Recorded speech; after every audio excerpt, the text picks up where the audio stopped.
Halo ayah bunda, pernah nggak sih kepikiran soal mata plus pada anak? Nah, di sini kita bakal kupas tuntas soal itu. Karena ini bukan cuma soal kacamata loh, tapi soal gimana caranya kita bantu si kecil melihat dunia ini seisinya dengan lebih jernih. Yuk, kita mulai? Coba deh perhatiin, pernah nggak lihat si kecil nonton TV sampai nempel banget ke layar? Atau pas baca buku, mukanya deket banget kayak mau dicium dukunya?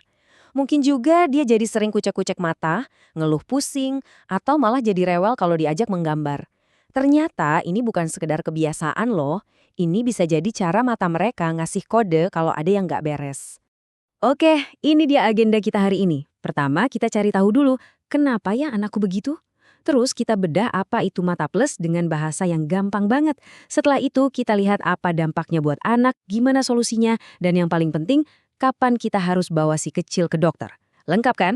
Yuk kita masuk ke bagian pertama, mengenali tanda-tanda awalnya. Kadang kebiasaan-kebiasaan kecil yang kita anggap sepele, itu sebenarnya adalah bahasa isyarat dari mata anak kita yang lagi berjuang. Nah, ini yang perlu kita ingat. Anak-anak itu seringnya nggak tahu kalau penglihatan mereka itu buram. Kenapa? Ya karena bagi mereka, dunia yang buram itu ya normal. Mereka nggak punya pembanding. Makanya kita sebagai orang tua yang harus peka.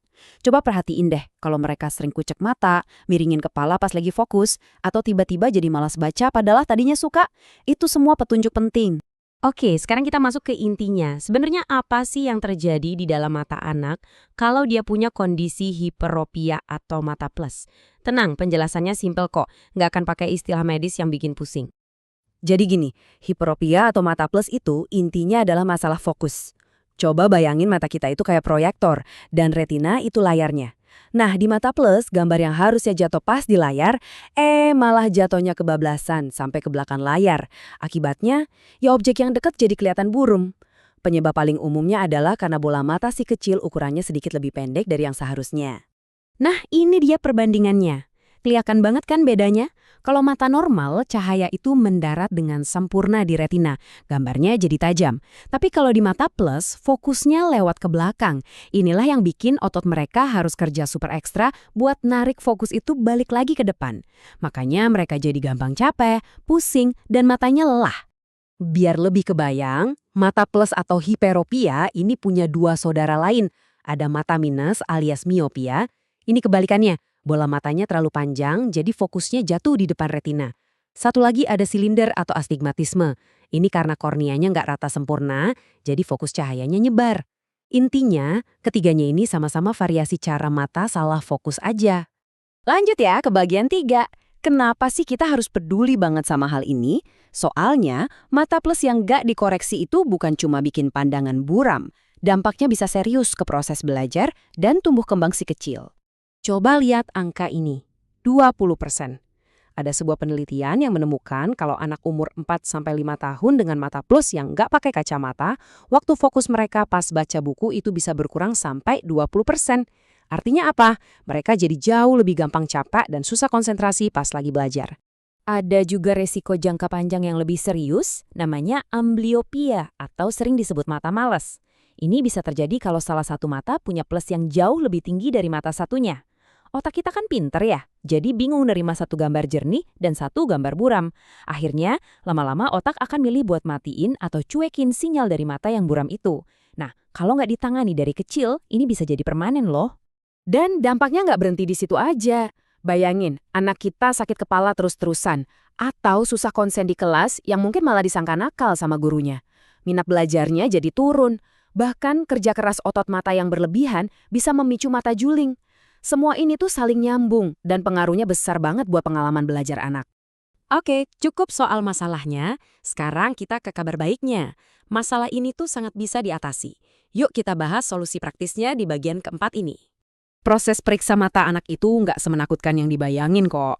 Pertama, dokter bakal ngobrol dulu, nanya-nanya soal riwayat kesehatan. Terus, tes penglihatan. Biasanya pakai gambar atau simbol lucu buat anak yang belum bisa baca huruf. Nah, ini langkah pentingnya. Pemberian obat tetes. Fungsinya itu buat bikin otot mata si kecil rileks. Jadi dokter bisa dapat ukuran plus yang paling akurat, bukan ukuran pas mata lagi capek. Baru deh setelah itu resep kacamatanya bisa keluar. Milih kacamata buat anak itu ada seninya sendiri. Kuncinya nyaman dan tahan banting. Ya kan, namanya juga anak-anak. Jadi, cari bahan yang fleksibel dan ringan. Pastikan juga bagian hidungnya itu pas, biar nggak melorot terus di hidung mereka yang masih mungil.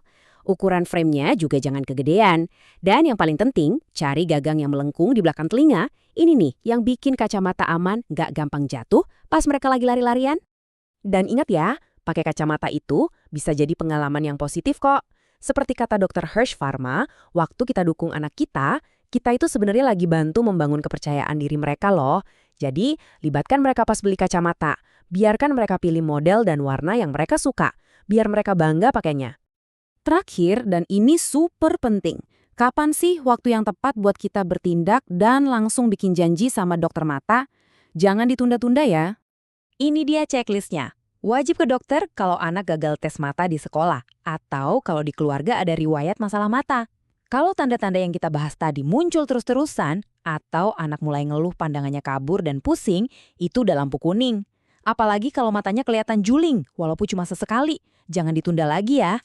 Jadi kesimpulannya simpel aja, mata sehat itu pondasi buat anak cerdas. Penglihatan yang jernih itu benar-benar membuka jendela dunia buat mereka. Semoga penjelasan ini bermanfaat ya. Jangan lupa disimpan dan kalau bisa bagikan ke ayah bunda lain yang mungkin butuh info ini. Terima kasih banyak sudah menyimak.